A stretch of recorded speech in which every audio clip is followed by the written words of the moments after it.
niyo po. Itanong niyo po sa chairman. Ano po sabi niya? Mamaya raw pag binila. Bakit daw ano? Mamaya raw pag binila. Tsaka raw.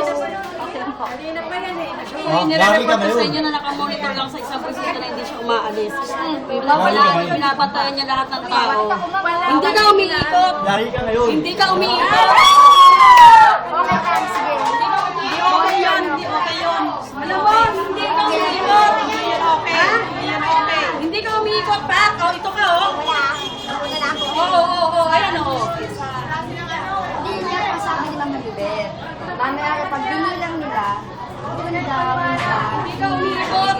Pag may excess, doon daw yung food. Kanina pa kita iniikutan. Nagsumbong na ako kay Ma'am Sabio.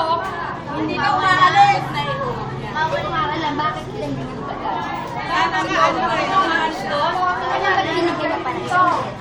Kasi naman, Hindi naman pwede ng kaya. wala ng size. Kasi ano, Mrs. Alakdat. Kanina pa yan. Sinubuan ko na yan eh. Hindi na kailangan sa kanila. I-written complaint niyo. Pero lang, Pwede na ba yun? Ang kasi, ano na ano yun, dapat hindi niya nabibigyan na isa pa. Ba't binigyan niya pa ng isa? Opo. Eh, magaling nga sila naman kasi nga. Kasi yun ba? Pero bakit naman yung usapanin? Bakit hindi naman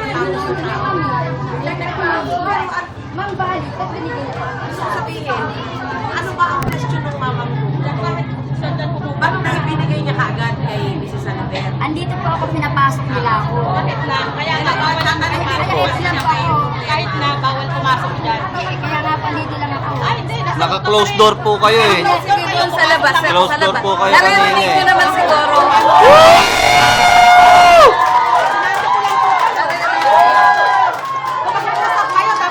Pero naririnig nyo naman. Hindi po, nakasarado po kanina eh. Sarado